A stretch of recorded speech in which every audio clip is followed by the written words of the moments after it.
Dear students, आज अपन prone के अंदर नर्वस सिस्टम पढ़ेंगे। नर्वस सिस्टम इन प्रोन और या पेरिमोन के अंदर नर्वस सिस्टम। प्रत्येक एनिमल की बॉडी में कोऑर्डिनेशन बनाए रखने के लिए दो सिस्टम पाए जाते हैं। एक तो होता है नर्वस सिस्टम होता है और दूसरा होता है एंडोक्राइन सिस्टम। दोनों सिस्टम बॉडी के अंदर सूचनाओं का आदान प्रदान करते हैं और उनमें से सबसे इम्पोर्टेंट यहाँ पे जो प्रोन के अंदर है वो ज़्यादा विकसित कौन सा होता है? नर्वस सिस्टम होता है। तो यहाँ पर अपन नर्वस सिस्टम का अध्ययन करेंगे।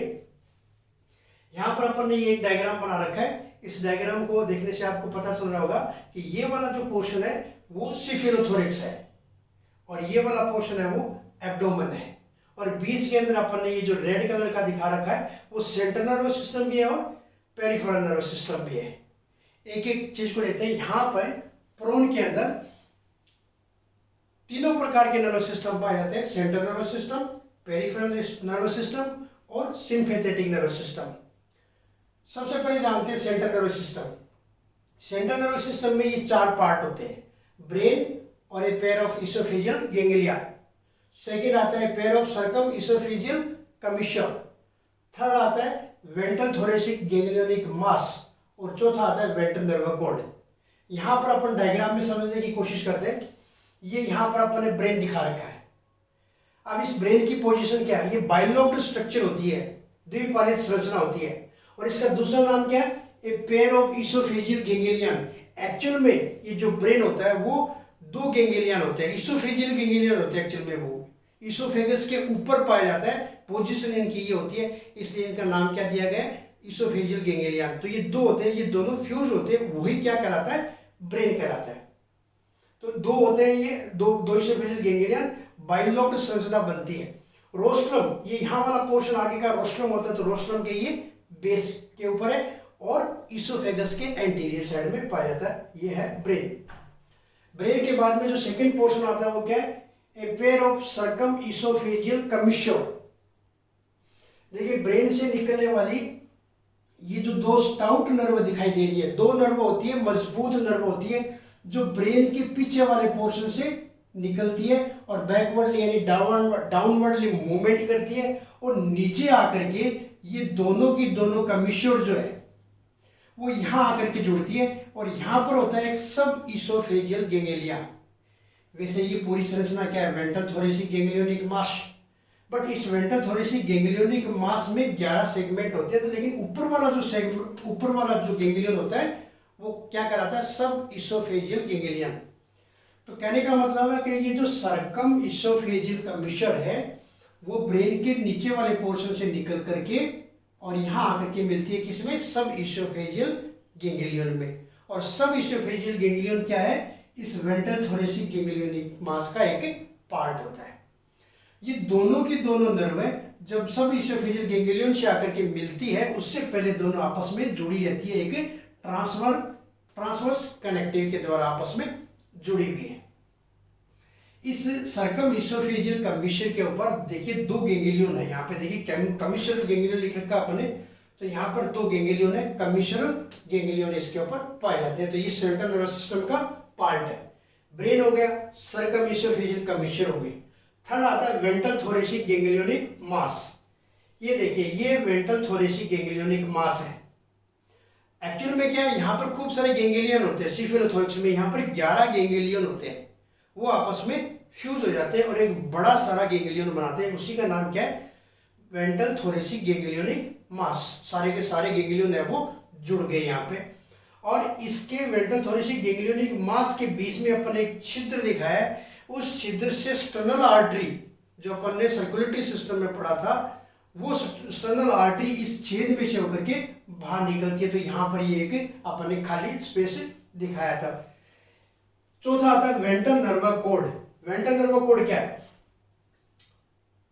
वेंट्रल थोरेसिक गैंग्लियोनिक मास के नीचे से वेंट्रल नर्व कॉर्ड शुरू होती है और लास्ट खंड तक पाई जाती है। इस वेंट्रल नर्व कॉर्ड के अंदर टोटल 6 गैंग्लियन पाए जाते हैं। 5 गैंग्लियन छोटे होते हैं, या यूं कह सकते हैं जो छठा जो गैंग्लियन है 6 सेगमेंट के अंदर पाया जाता है, वो बहुत बड़ा गैंग्लियन होता है और उसका नाम भी अलग दे रखा है अपन ने, टर्मिनल गैंग्लियोनिक मास। तो ये टर्मिनल गैंग्लियन पाया जाता है। तो इस तरीके से 5 और टोटल 6 गैंग्लियन इसके अंदर पाए जाते हैं। तो ये है इसकी नर्व कोड। तो अपन ने सेंट्रल नर्वस सिस्टम के अभी पार्ट पढ़े हैं। कौन सा? पहला ब्रेन, दूसरा क्या बताया अपन ने? सर्कम इसोफेजियल कमीशन, 2, तीसरा क्या बताया? वेंट्रल थोरेसिक गैंग्लियोनिक मास, और चौथा क्या बताया? Ventral nerve code. ये 4 पार्ट है किसके? सेंट्रल नर्वस सिस्टम के। ब्रेन अपने बताया बाइलोब्ड है, 2 इसोफेजियल गैंग्लियन होते हैं, वो आपस में जुड़ जाते हैं, क्या बनाते हैं? ब्रेन बनाते हैं। ब्रेन के नीचे से क्या निकलती है? सर्कम इसोफेजियल कमीशन, जो आकर के वेंट्रल थोरेसिक गैंग्लियोनिक मास में सबसे ऊपर सब इसोफेजियल गैंग्लियन होता है, उससे आकर के जुड़ जाती है। और जुड़ने से पहले दोनों कमीशन आपस में भी जुड़ी हुई है, किसके द्वारा? ट्रांसवर्स कनेक्टिव के द्वारा। और इस सर्कम इसोफेजियल कमीशन के ऊपर 2 गैंग्लियन पाए जाते हैं, जिनका नाम क्या है? कमीशनल गैंग्लियन।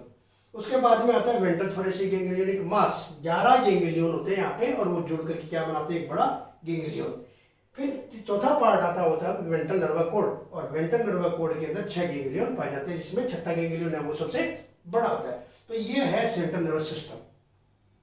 इस सेंट्रल नर्वस सिस्टम से जो भी नर्व आपको ये दिखाई दे रही है, जितनी भी नर्व दिखाई देती है, उसी को अपन क्या कहते हैं? Peripheral nervous system. तो उसके बाद में ये आता है पेरिफेरल नर्वस सिस्टम। अब सबसे पहले ये जानते हैं कि सेंट्रल नर्वस सिस्टम से, और सेंट्रल नर्वस सिस्टम में brain, circum oesophageal ganglionic commission, ventral thoracic ganglionic mass और वेंट्रल नर्व, इन चारों से जो निकलती है नर्व है, वो क्या कराती है? पेरिफेरल नर्वस सिस्टम के अंदर आती है। तो शुरू से लेते हैं। देखिए ब्रेन से देखिए कितनी निकल रही है? एंटीनरी, ऑप्थेल्मिक, ऑप्टिक और टेगोमेट्री। इनके नाम से स्पष्ट है कि ये कहाँ जा रही है, इसलिए बताने की आवश्यकता नहीं है कि कौन सी नर्व कहाँ जा रही है। जो नाम दिया हुआ है वहीं पर वो पहुंचती है, उनका टारगेट ऑर्गन है। तो एंटीन्यूलरी, ब्रेन से निकलने वाली ये एंटीन्यूलरी नर्व है एक। और इस एंटीन्यूलरी नर्व के अंदर, तो यहाँ पर अपन ये क्या दिखा रखा है? एंटीना, ये क्या दिखा रखा है? एंटीन्यूल। तो सबसे पहले कौन सी बताइए? एंटीन्यूलरी। तो ये एंटीन्यूलरी है जो एंटीन्यूल्स में जाती है। इस एंटीन्यूल से एक और निकल रही है यहाँ पे, ये जो निकल रही है इसका क्या नाम है? स्टेटोसिस्टिक नर्व है, जो किससे निकल रही है? एंटीन्यूलरी से। इसका मतलब ये किस में जाएगी? स्टेटोसिस्ट के अंदर। फिर दूसरी दिखा रखी है अपने एंटीना में, ये बड़ी सारी नर्व जो दिखा रखी है ये एंटीना के अंदर जा रही है। थर्ड जो दिखा रखी है वो ऑप्थेल्मिक, ये ऑप्थेल्मिक है, ये देखिए ये ऑप्थेल्मिक है, जो किस में जा रही है?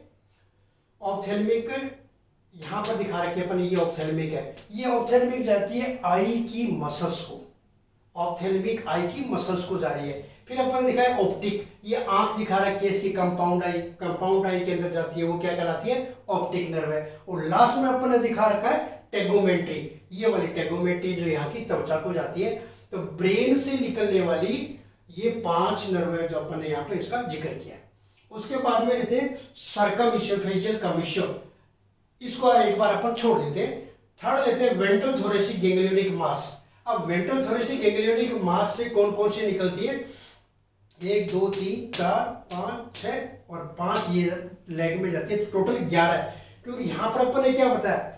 वेंट्रल थोरेसिक गैंग्लियोनिक मास में 11 गैंग्लियन जुड़ करके ये बनता है, तो इसमें 11 नर्व निकलती है। और 11 में से कौन कौन सी है? देखो ये मैंडिबुलरी दिखा रखी है एक पहली, दूसरी जा रही है मैक्सिलरी में, तीसरी जा रही है मैक्सिलरी में, और उसके बाद में 3 मैक्सिलिपीड आती है, तो ये तीनों मैक्सिलिपीड के अंदर जा रही है, ये तीनों मैक्सिलिपीड के अंदर जा रही है।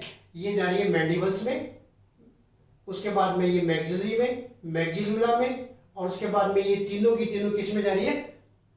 मैक्सिलिपीड में। क्योंकि यहाँ पर मैक्सिलिपीड कितनी होती है? 3, फर्स्ट सेकंड और थर्ड तीनों मैक्सिलिपीड के अंदर जाती है। और उसके बाद में अपने 5 दिखा रखी है, 1 2 3 4 5, ये पांचों की पांचों किस में जाती है? लेग के अंदर। लेकिन यहाँ पर एक विशेषता है, देखिए लेग में प्रवेश करने से पहले ये क्या है? बाइफरकेट हो जाती है। तो ये बाइफरकेट की हुई अपने दिखाई है, लेग वाली सारी के सारी आगे जाकर के बाइफरकेट होती है। तो इस तरीके से ये क्या आ गया? पेरिफेरल नर्वस सिस्टम का पार्ट। पहला पार्ट अपन ने क्या बताया? पेरिफेरल में ब्रेन से निकलने वाली 5, ये पांचों दिखाई है। उसके बाद में क्या बताया? वेंट्रल थोरेसिक गैंग्लियोनिक मास से निकलने वाली ये 11 दिखा रखी है अपन ने। और उसके बाद में अपन वेंट्रल नर्व कॉर्ड लेते हैं लास्ट में। और तो वेंट्रल नर्व कॉर्ड से निकलने वाली कितनी है, क्योंकि यहाँ पर अपन ने क्या बताया, एब्डोमिनल गैंग्लियन, 6 एब्डोमिनल गैंग्लियन होते हैं। प्रत्येक पहले जो 5 एब्डोमिनल गैंग्लियन है, पहले वाले जो 5 एब्डोमिनल गैंग्लियन है, उनसे प्रत्येक से 3 जोड़ी नर्व निकलती है। एक फ्लेक्सर मसल को जाती है, एक प्लियोपोड को जाती है, और ये एक एक्सटेंशन मसल को जाती है। ये दिखा रखी है पे नर्व टू प्लियोपोड, दूसरी दिखा रही है nerve to extension muscle, third दिखा रहा है नर्व टू फ्लेक्सर मसल। तो प्रत्येक 5 गैंग्लियन से 3 नर्व निकलती है जो अपन ने यहाँ पे दिखा रखी है, और इन पार्ट को ये जाती है। उसके बाद में आ जाता है एब्डोमिनल गैंग्लियन। एब्डोमिनल गैंग्लियन से देखिए कितने निकलती है, नर्व टू फ्लेक्सर मसल, ये एक जोड़ी फ्लेक्सर मसल को जा रही है, ये एक जोड़ी यूरोपोड को जा रही है, ये एक जोड़ी टेंशन को जा रही है, और ये एक सिंगल है जो हाइंडगट को या रेक्टम को जाती है। यानी यहाँ पर 2 जोड़ी है, ये 2 जोड़ी किसको जा रही है, फ्लेक्सर मसल को, ये 2 जोड़ी यूरोपोड को, ये 2 जोड़ी टेंशन को, और ये एक सिंगल जो जा रही है नीचे की तरफ वो मिडगट या रेक्टम को जाती है।